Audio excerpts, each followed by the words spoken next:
giving you guys examples. Got it. Okay, perfect. And then I'll kind of give you, oh, here, this is a great case right here. Yamil is a patient, I actually just saw her the other day, came in years, rheumatoid arthritis. She was on the meds and she was getting side effects. And I'm sure as you guys know, typical treatment for RA, right? Methotrexate, pretty strong stuff, okay? And in some cases, I've seen it definitely works. It will definitely do its job to your immune system. But she was getting severe side effects. She came in literally crying because the pain of walking was so bad. Pain, every joint in her body, with the knee being the worst. So we went through. I gave her an acupuncture treatment, got a little better. I didn't see a big change yet. Gave her some nutrients, still getting a little better. Maybe second visit, not seeing a big change yet. Comes in, we get talking and talking more and more, about dietary stuff like that. And she's eating typical American diet. Well, she's a Latin, but all the basic stuff. So I had her basically cut out all processed food from her diet, all of it, zero, nothing, no crackers, no chips, no breads, nothing, and 100% of sugar, right? And I sort of stay away from dairy too. Those are usually the three most common irritants. And sometimes that alone will change somebody's entire life. Doesn't always work. There's obviously everybody's different. There are other factors that are involved. There could be sensitivities to other things, and there could be lots of other reasons why people would have issues. But for her, between that and acupuncture, she came back within 4 to 5 weeks, zero pain. The rest of her entire body was better, and her knee was about 75% better. She had some pain in the knee, but she's smiling, happy, not limping, not crying, whole new life. She comes back a couple more times to kind of finish off the knee. A typical course of treatments for us might be 6 to 12 sessions, something like that. Sometimes it'll be less. Every now and then we get lucky. Somebody thinks they got something really bad, and maybe it's just a muscle that was too tight, and we release it, and then problem solved, the trigger point or something in that case.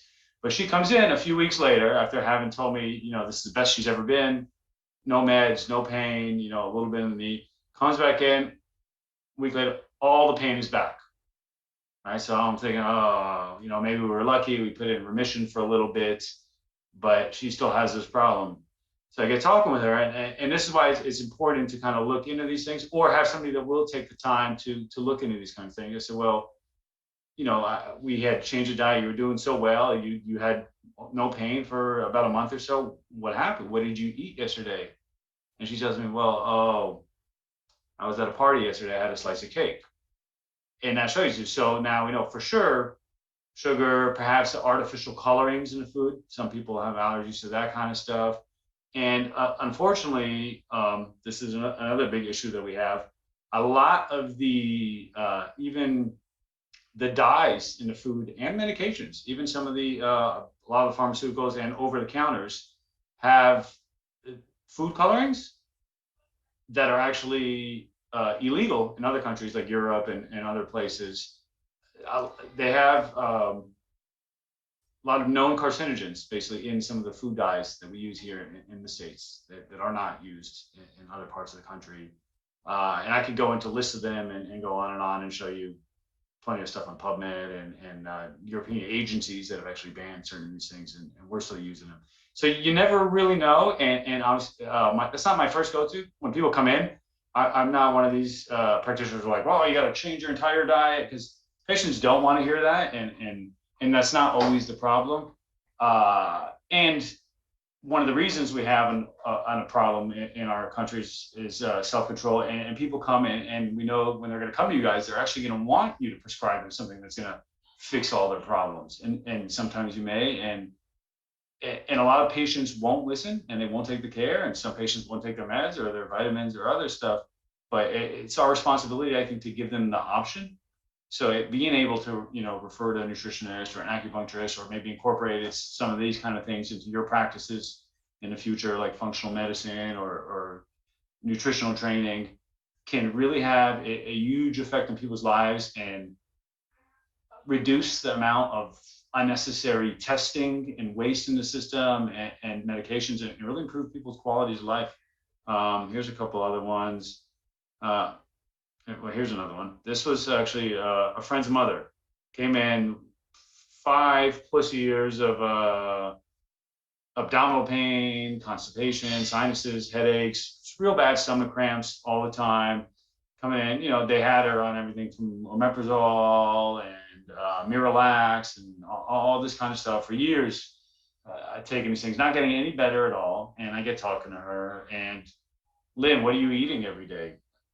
I have a microwave dinner thing for lunch, and I have another one for dinner. Right. So once again, her very easy. Try starting with some magnesium at night. Right. Magnesium oxide and magnesium citrate actually draws more fluid and more waters into the intestines. So it'll moisten the stool and it'll soften it and it'll lubricate. So we give her some magnesium and say, same thing, don't eat that.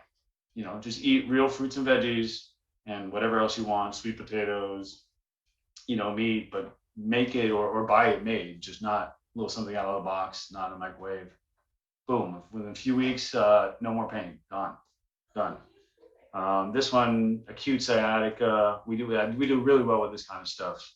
Sometimes they'll just come in and it's so bad they can't even walk. They'll come in on crutches or leaning on the walls, or a family member will carry them in, and sometimes we get lucky. You give them 1 or 2 sessions, completely gone. Now, if a disc is completely desiccated and crushed, or it's severe stenosis, obviously that's a little more tricky, and the success rate is lower on that kind of stuff. But a lot of times it is muscular, like a piriformis issue or something like that, and we can eliminate it real quickly. We typically, it's one method that we use, but sometimes if the piriformis is putting pressure on the sciatic nerve, right, and the glutes are pressing on top of that, and you'll see it in a lot of patients. That the most common is people who are working at desks, right, or just sitting a lot or driving a lot. There are other causes, but a lot of times they'll have the piriformis get so tight from the glutes crushing the piriformis and the piriformis crushing that. It's just all one big knot. And it's all meat back there. There's nothing really to worry about. So we'll take like a 3-inch acupuncture needle or a 4-inch, depending on the size of the patient, actually get right into that muscle and perfuse it a little bit. We might spin it or run a little electric stimulation in it to kind of pump the muscles a little bit and get some fresh circulation, some nutrients in there. And sometimes it'll hit the trigger point and kind of release that, and boom, sciatic pain is gone. This is an interesting gentleman, and I'll actually give you guys some clinical jewels here as well too. Ethan was having severe reflux and ulcer for a couple of years, was giving him anxiety and shoulder pain, which I think he thought was unrelated from working out, but sometimes reflux can come up and into the back as well. And after a few years, it's just kind of same thing. Came in, he had been on one of these Nexium or Prilosec for like a year or two and not getting any better. And told me he had an ulcer. So we give him some glutamine, right? Glutamine we have internally anyway, amino acid. We use it a lot of times for things like repairing the intestines, which there's a little bit of a popular term right now, right? Or was the last 5-10 years, leaky gut or intestinal permeability. I think some of you guys are familiar with it, and we'll talk a little more about that. But just going on that theory, and the ulcer, right, maybe burning up the esophageal tract as well. So glutamine helps coat that. So sometimes we have it as a powder. You can get it as capsules too. So give them a few doses of glutamine a day. I think put them on a probiotic, give them like 1 treatment to help with the stress. Gone. I saw him, I think, a year later, still no problems with reflux or anxiety. He would take the stuff on and off. I think he stopped the glutamine, stayed on the probiotic for a while. This is one of my favorite cases. This is a very interesting case. Super rare autoimmune issue, Ehlers-Danlos, and she's got a whole bunch of other kind of stuff. Patient came in, she was 23, 24 years old. Extremely difficult case. I'm sorry if you're hearing a little background noise. We got some rugrats running around. But anyways, Kayla came in at the time. She was on a pick. She was probably about 9, and I have all the case records and studies, maybe 95, 98 pounds, vomiting all day long, every day, severe pain, blinding headaches, diarrhea or constipation. pain everywhere in the body, the joint laxity, that's just with the Ehlers-Danlos. She actually had a stimulator installed for motility into her stomach, and it wasn't working. It still wasn't helping her go to the bathroom. She was on 10 different medications at 23, 24 years old at the time. She had seen 24 specialists. She's been to Boston, Mass. She's been all over, seeing every specialist you could think of, not really getting anywhere. So the first thing I think of is, well, if you're not eating and you're not drinking, I mean, literally, she couldn't even drink water. Anything down will come up. And then on top of that, the pick was starting to get infected, and she was getting rashes from the adhesive of where they had that attached to her. So when she came in, it was desperate, and it didn't look like she was going to make it much longer. And I thought to myself, well, you're not getting, you're on all these medications, but you're not getting any nutrients. And in the state of Florida, my acupuncture, I actually have an acupuncturist license, and we're primary care providers in Florida. We can do injections, we can order labs, we just can't prescribe any DEA controlled substances. That's our main, right? And we don't have any surgical rights or anything like that. So I think, let's give you vitamin injections. So I mix up methylated B12, right? I know she already has absorption issues. Her vitamin D is in the tank. Her vitamin D is, I think, like 14 or 16. Been that way her whole life. Has tried the oral vitamin D supplementation, doesn't work. Has tried the sublingual vitamin D drop supplementation, doesn't work. She does not absorb it. She's not getting nutrients. And that's the first thing I think of. She's ghost pale, right? So I know she's blood deficient or right, anemic. And her lab did reflect that on and off. It will always bounce back and forth. And that's another thing that gets neglected very often. So I make her this concoction. I put methylated B12 in there, a B complex, I think, thiamine, riboflavin, whatever, B1, 2, 3, 4, 5, 6, or 1 ml of each, an ml of ascorbic acid, vitamin C, an ml of some minerals. It's like zinc and copper and manganese, magnesium, an ml of glutathione, and then separately I'll give her and these are all going intramuscular, right? So very simple procedure compared to all the other procedures that this poor girl's been through.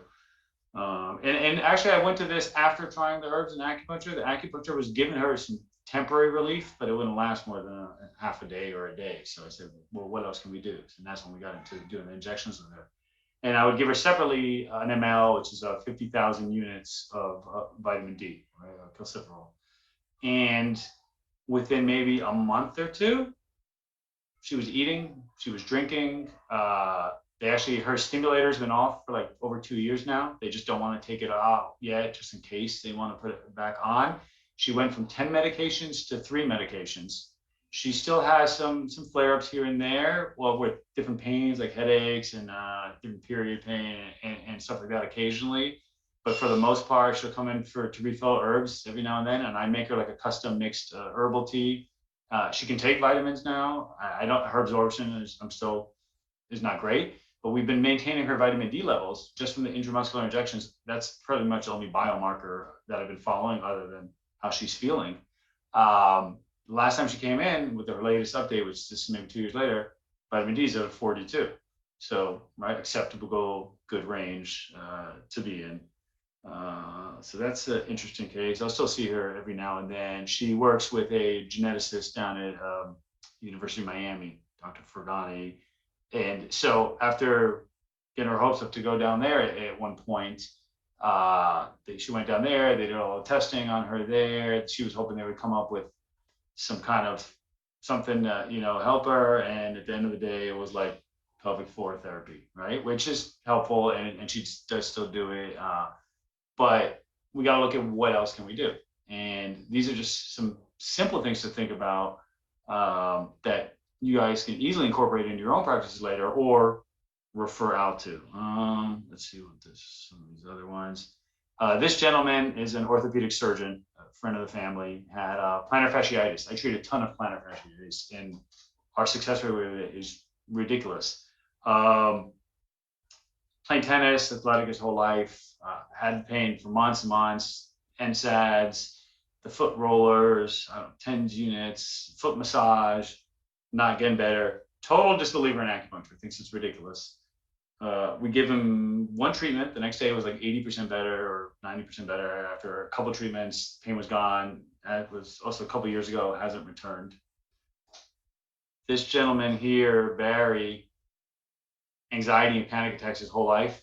Been on Xanax for, I don't know, I think he said like, 35 years since they had him on Xanax. Hasn't taken a Xanax now in 2 years. And obviously he weaned off with the doctor. And he wasn't taking them daily, but he was having occurrences probably a couple times per week and where he would use them. And now it's been a couple of years.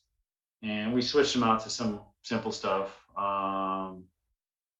James, the stroke patient, after 4 years of having severe pain and having limited mobility, he can walk, he can get around, but he couldn't lift like a gallon of milk. Sometimes he'd have trouble lifting a heavy cup or opening the fridge or exercising. Came in for the after a few sessions, tremendous.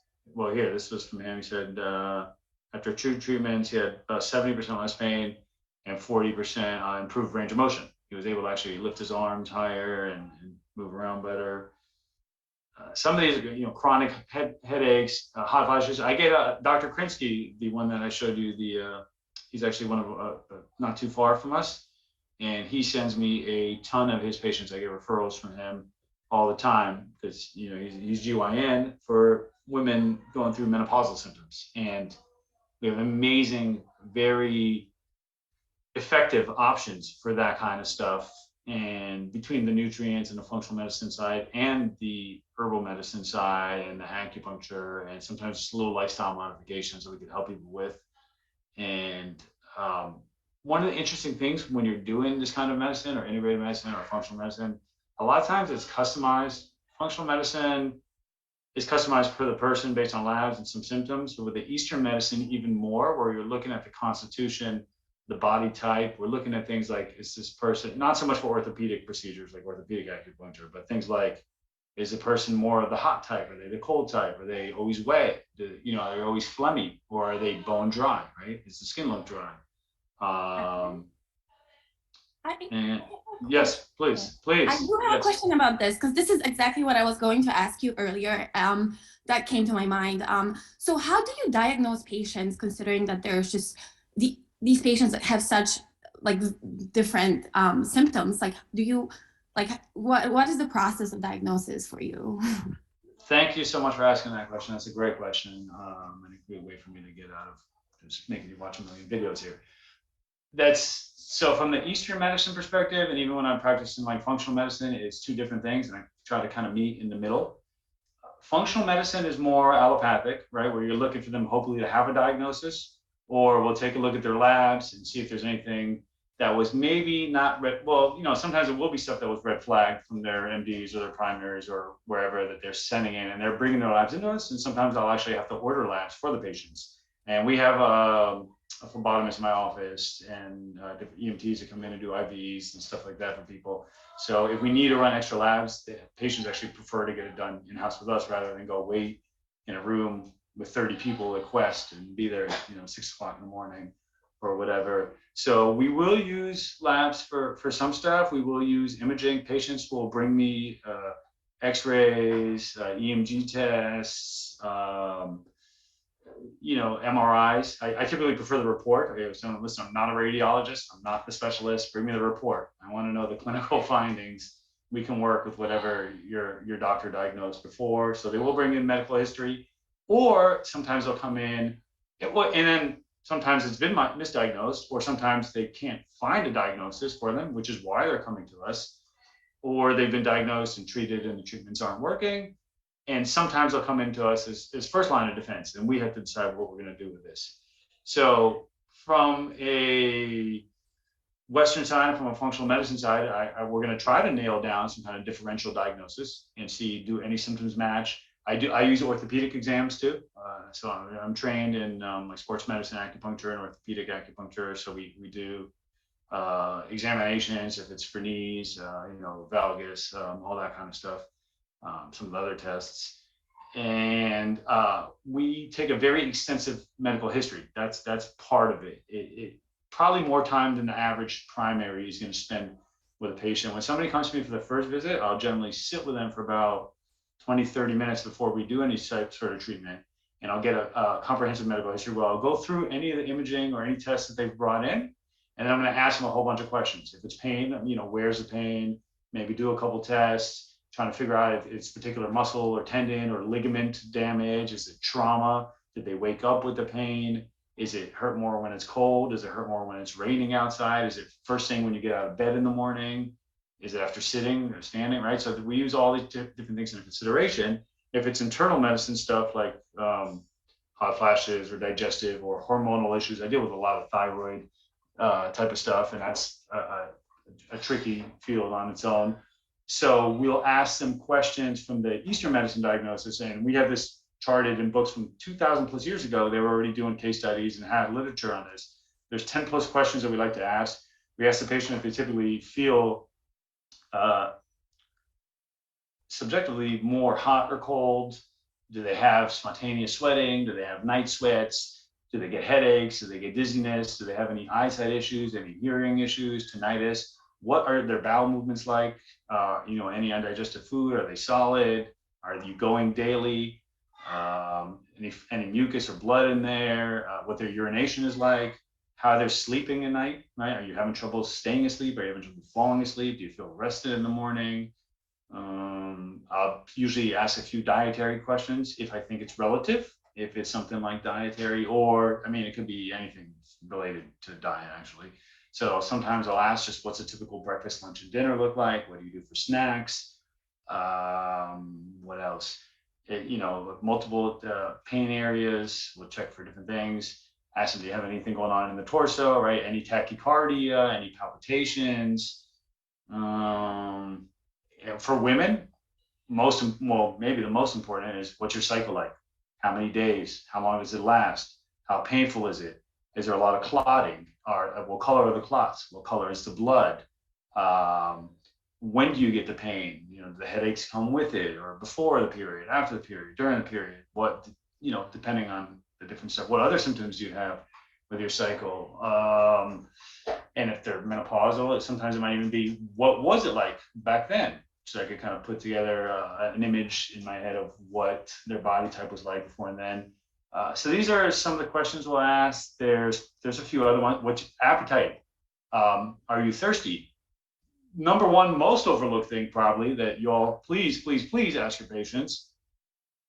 Are you drinking water? People come in sometimes and have all these crazy problems with them. And I say, how much water do you drink? And they're like, what does that mean?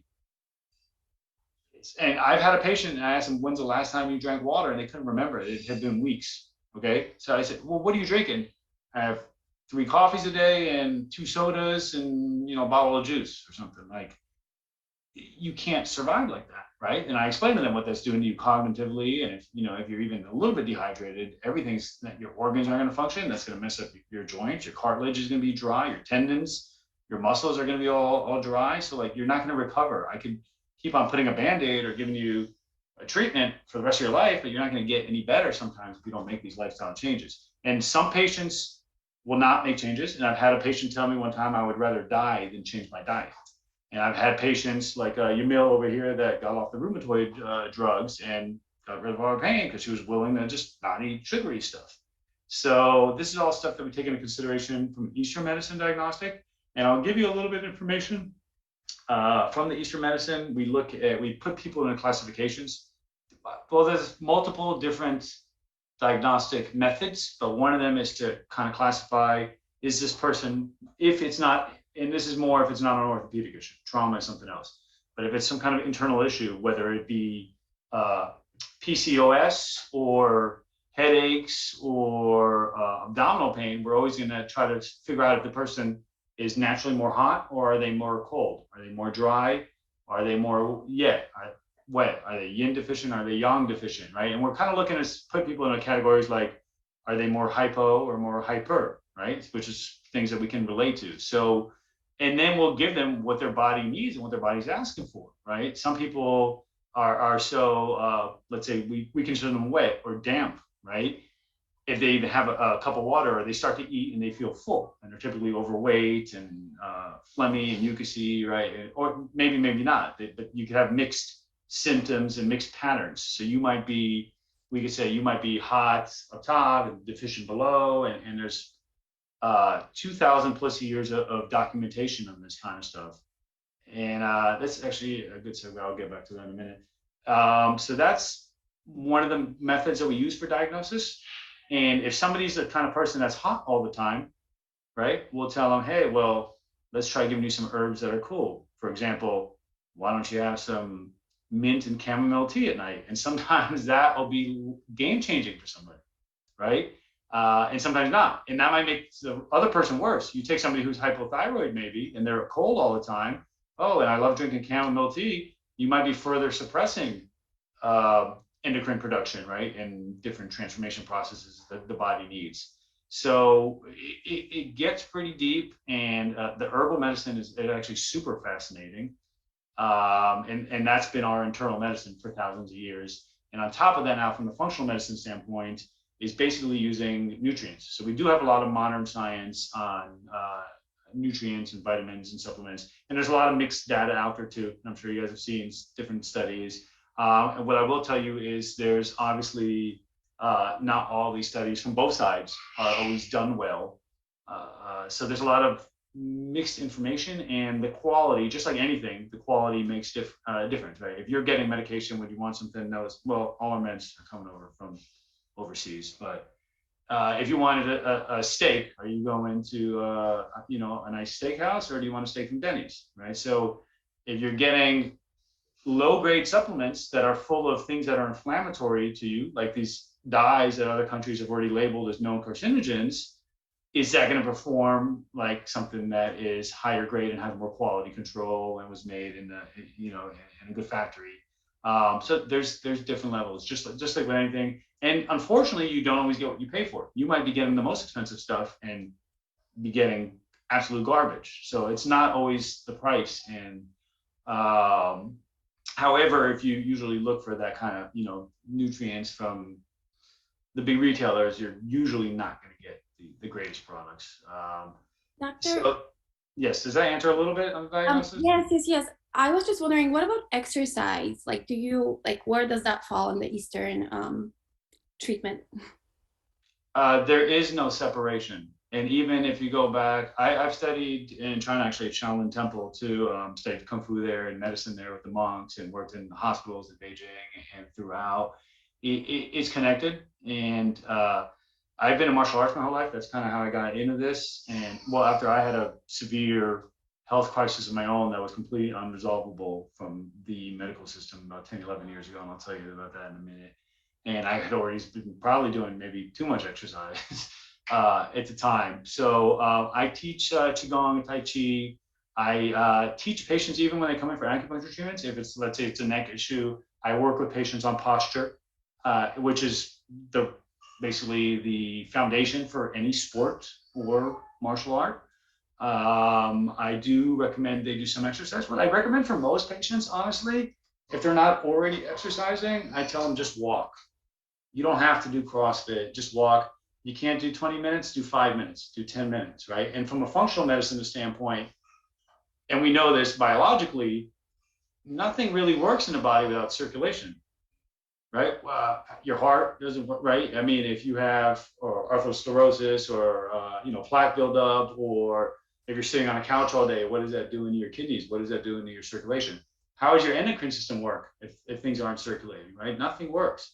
So I mean, you have to walk. And I do refer out to physical therapists, and I tend to work more with guys that are more in a physio and more functional type of physical therapy, not some of the traditional physical therapy was just like, oh, we'll give you some ultrasound and some e-stim and ride the bike for 5 minutes, see you later. I feel like there is a place for that, and that works great for maybe seniors after post-surgical, stuff like that. But that's not what everybody needs. So I will refer out to personal trainers. I do stress that everybody at least walk every day, as much as possible. And I tell them, listen, just do 10 minutes, 15 minutes, 5 minutes, anything. It makes a big difference. One, for circulation, And the other main thing from a functional medicine standpoint, diagnostic, is actually blood sugar, right? And as we know, obesity, I just wrote a paper on this, I think we're looking at 40% of Americans soon are going to be either overweight or obese. Diabetes, my doctoral research was actually, and I'd be happy to send it, Jamie can get my info, was on electroacupuncture for treating diabetic neuropathy, and all the different biomarkers that all these different clinical studies have been able to isolate, and probably also like a dozen different biomarkers that they were able to show that the acupuncture was affecting within the body.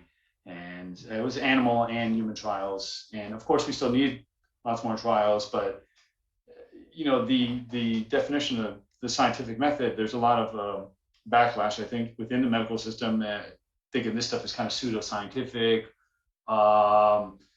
And yes, there might be charlatans out there, but that's every profession, right? You can have plumbers and mechanics, and you've seen even on the medical side, they commit fraud in the system, or might be doing, and usually that's far and few. I think most of us that get into medical have very good intentions. We want to help people, right? That's, or at least should be, your number one goal. And we always want to put the patient first. So with the outcomes, you want to be able to refer to the right place. Sorry, I got a sidetrack there a second. You know what? At this point, any other questions? And did I answer that? Sorry, I'm going off on a tangent. Thank you so much. I appreciate it. Oh, I appreciate you guys and the questions. Any other questions? I could go on, but let's just open up for a few questions right now. In the meantime, I'll just scroll through here if anybody else has any. This is a very interesting case right here. So Dawn came in here. This is a diabetic patient. Here's another interesting case, right? Vomiting daily after each meal, suffering from constipation, nausea, abdominal pain, diagnosed with diabetic gastroparesis, right? She also wasn't evacuating. So nothing was coming out, constipated. She spent ridiculous amount of money on testing. I think she didn't have insurance, but colonoscopies, endoscopies, a million other tests, stool samples, everything you could think of, and tried a few different meds. They had her on an antibiotic. Supposedly the antibiotic would help stimulate motility, which is an off-label use for whatever the antibiotic was, but I'm thinking that's probably not the best for the patient. She coming in, and I gave her an electroacupuncture treatment. We actually ran needles with electric current around the stomach to stimulate blood flow and circulation there and get the muscles moving, try to stimulate peristalsis. I did some points on her legs that we use to treat stomach stuff. And I did some points on her ears to stimulate her vagus nerve, and some other points that we have some Chinese medicine type of functions for. And within like the next day, she was going to the restroom again and no more vomiting. Then we gave her some nutrients. We gave her some things to help. They diagnosed her as basically having the gastroparesis is nerve damage from the insulin and the glucose levels spiking. So we got her to change her diet a little bit, and she's still doing well. She got off the medication. She's off metformin as well. Her A1C is controlled, and no more problems. Now, luckily, we caught her at an early stage. If this has been going on for 5 years, 10 years, something like that, it's obviously much more difficult to reverse or repair nerve damage in those types of cases. Although we will have some improvement, not always. This is a couple more cases. This gentleman's a professional boxer. I have a quick question. Yes, please. Whatever. So I've actually had like dry needling with stim, and from my understanding, they're slightly different from acupuncture. Just wondering what might be the difference. Yeah, that's a misconception. So the person who told you it's totally different from acupuncture was probably somebody who got certified in dry needling and did the dry needling for you, correct? Yeah, they were a physical therapist. Right. So they just got the license to do that last year in 2021, I believe.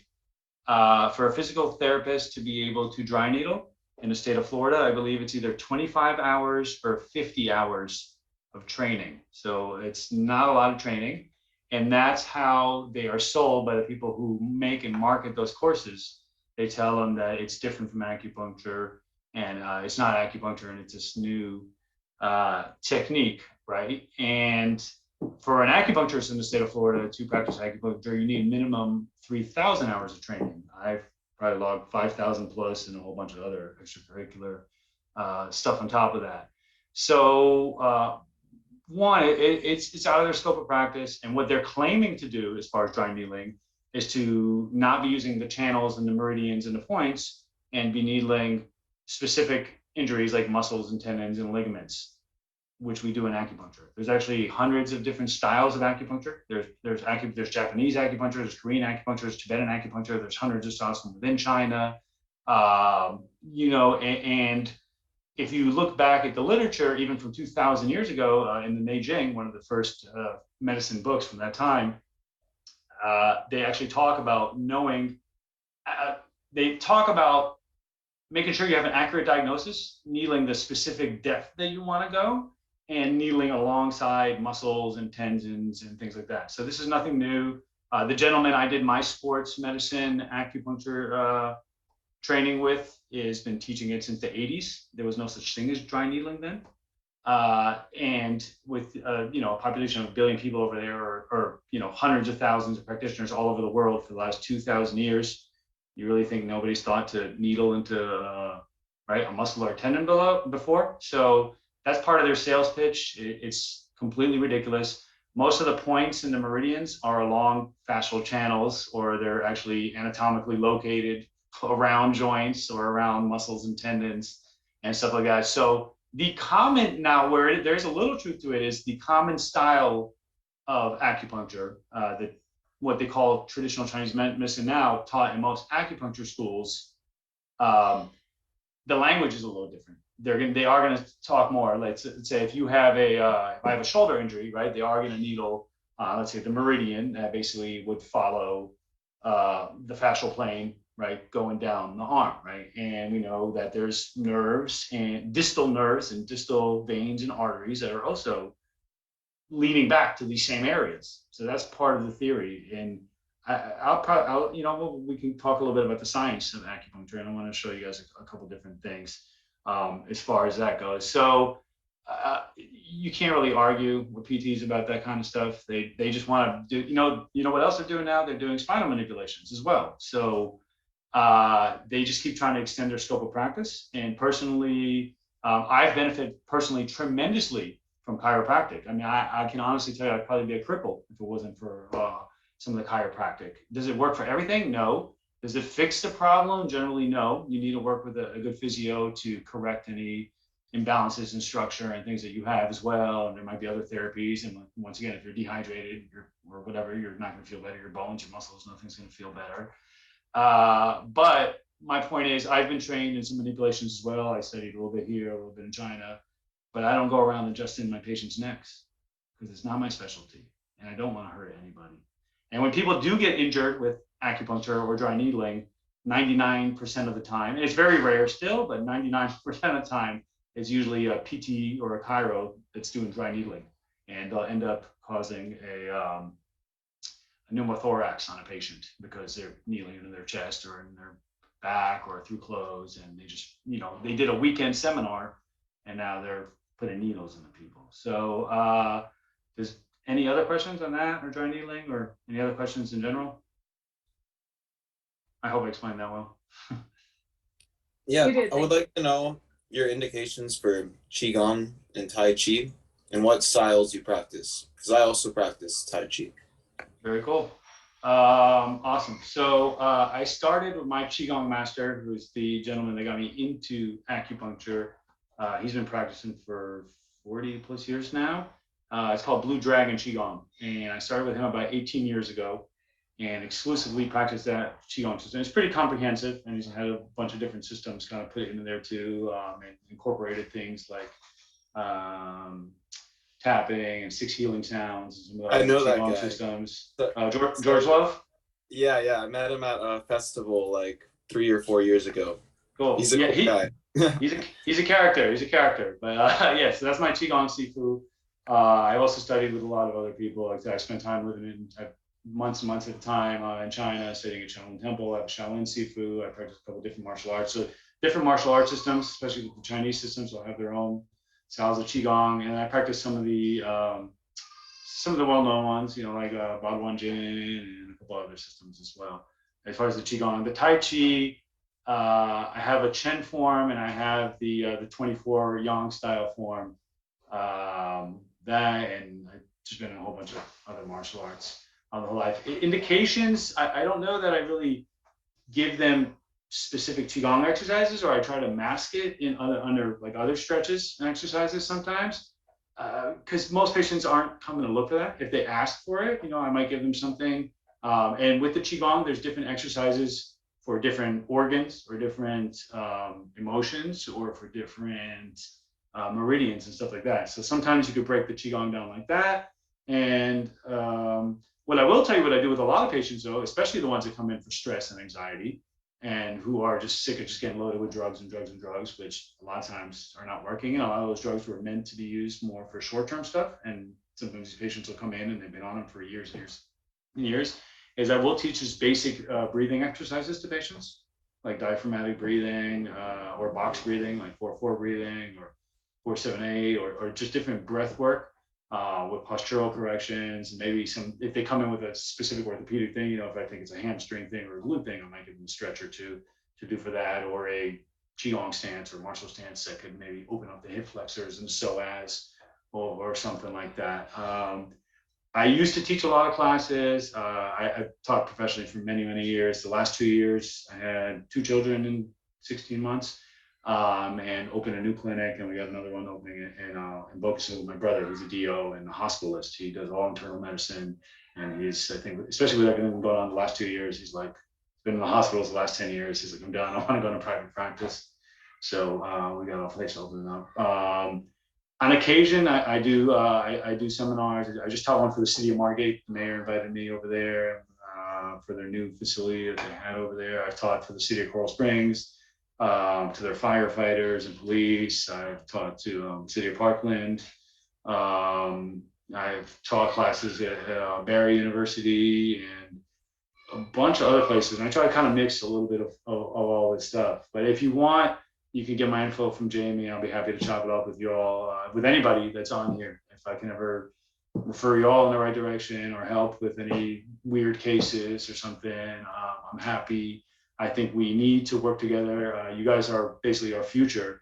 And I think medicine is changing tremendously. The fact that there's 22 of you all on here now gives me a lot of hope for the future. Because I'm glad we got a couple minutes. I want to get into this. One of the biggest complaints I get from patients is they go to the doctors are not listening to them. They'll argue with them. I have patients come in and they'll get a side effect from a medication and they tell the doctor, and I'm talking about known side effects listed on the label, listed on the FDA website, drugs.com, WebMD, like the side effects are known, right? And doctors will argue with them sometimes that it's not a side effect of the drug. And then they'll tell them, hey, you have anxiety. And then they'll start writing scripts for anxiety and other things like that. So I would say just try to keep an open mind. Try to keep our egos at check. Remember, it's never about us. It's always about what's best for the patient. And if a patient comes to me and their blood pressure is through the roof, it's 200 over 100, get out of my office, right? You need to go to the ER. You need to go urgent care, right? So and hopefully it'll be vice versa with you guys. And there's so many success stories and there's so much literature coming out. Please read. I'm not sure if you guys know this, but aspirin is no longer, the FDA and the American Heart Association specifically recommends against prescribing aspirin to people unless they're super high risk or already had a cardiac incident, right? Other than that, they did 3 large-scale trials over 5 years, 5,000 people each, plus systematic meta-analysis, and came up with it didn't prevent any cardiovascular incidents. It was maybe like a handful, and it was more likely to cause gastric bleeding than it was to prevent any cardiac incidents. And then think of all the people that ended up with acid reflux and IBS and who knows, things that aren't even getting reported because nobody's putting that correlation together. So just stay up on the new science and new research. Don't get in the habit of just reading headlines or what your colleagues are doing or what you were taught in school, because it's science, and that changes every day, right? I mean, before it was don't eat eggs, bad for your cholesterol. Now it's like, well, that's HDL, and you want that cholesterol, right? We want to eat avocados because without the good cholesterol, we're going to end up with dementia, right? And that kind of stuff changes. Physical therapies change. Acupuncture is changing. A lot of us have been moving more towards the orthopedic style acupuncture. It was always around. It wasn't anything new, but that's been developed a lot. And then you get these little offshoots like dry needling and stuff like that. Any other last minute questions? Or? If no one has a question, because I've been asking so many questions, can you just walk us quickly through your educational background? Because I didn't really read that blurb, and it just seems very interesting. Thank you. Would love to. Sure. So my first degree, I graduated high school in 1998. Actually from Parkland, from Douglas, and at the time I was also in a vocational program for graphic design, and then I did a associates at Full Sail for digital media, and I did web design and graphic design, all of that stuff for years. At 25, I had met I got back into martial arts and met my Qigong master, my other teacher, and started studying and training with him and apprenticing at his clinic and doing seminars with him. And in around when I was about 31, 32, I had a severe health crisis. I was suffering from neck and back pain so bad. I was working at a computer and training martial arts, 6 days a week. And I got to a point in my life where I was disabled. I couldn't work anymore. I couldn't sit in a chair. The neck pain was so bad, I couldn't sit in a chair. My back pain was so bad, I couldn't sit in a chair.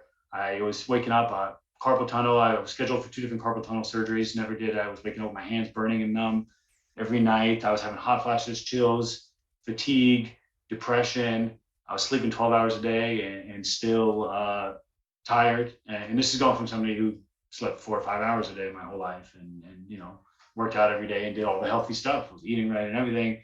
And after a year of not getting any better and seeing a dozen different specialists and then telling me it was all in my head and my numbers were fine and here's muscle relaxers and pain pills, which I knew better than to get on that road because I didn't see what I was fixing. I got better through functional medicine, through acupuncture, through herbs, through changing some dietary stuff. Then I decided to go back to school. So I enrolled into ADAM. It's a school in Fort Lauderdale. They've been there about 30 years. It's just Eastern medicine. I did a bachelor's of health sciences there, and I did my master's in acupuncture and oriental medicine there. After that program, I went back and did a doctorate, another couple thousand hours, or it's another 1,000 hours plus apprenticeships and research and case studies and a whole bunch of other stuff. And did I actually have a doctorate in acupuncture and oriental medicine. It is recognized by the U.S. Department of Education.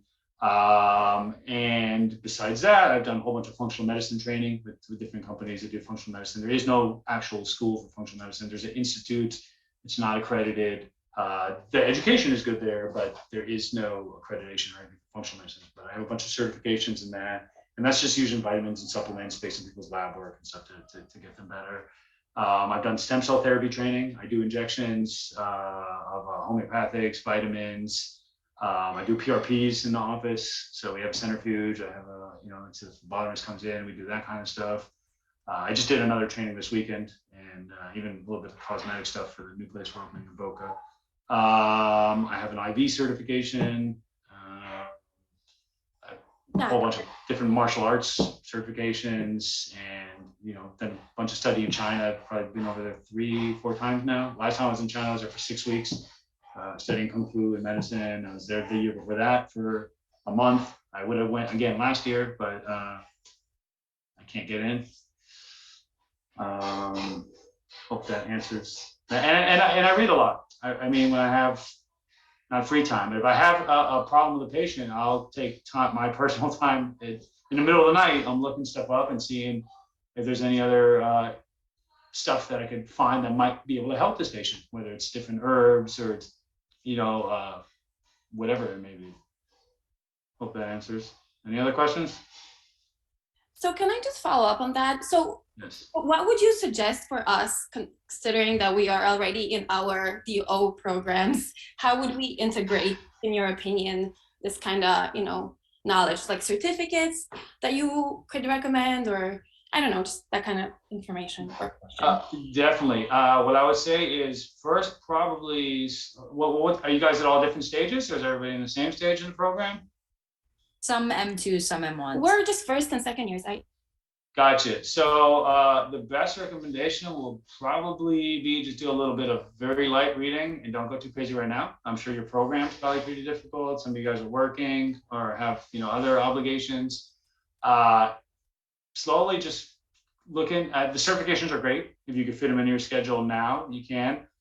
For the most part, I say get really good at what you're learning right now and make sure you pass and get through the program. And then you have the rest of your life. I mean, I'm assuming I went back, I'm 42 now, right? And I'm still taking seminars and learning new stuff every day. So I'm happy to forward you all some information where I do some of my classes and things like that. Do you want to maybe put my information in a chat or I put it in. You put it in? Okay. You guys, if Jamie could share my email with you all, I'm at iMedicineUS on whatever social stuff. The website is integrativemedicine.us. Well, thank you so much you're for welcome. taking the time. We all appreciate it. And I put your email and website and phone number in the chat. So, and if anyone missed it, you can just, email me or text me to get it. And thank you everyone for coming. I really appreciate it. And yeah, everyone, good luck with your studies and take care.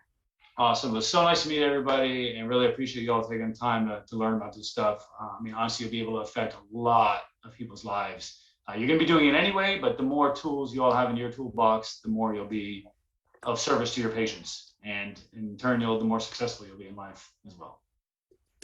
Awesome. Thank you. Good night. You're welcome. Good night, everybody.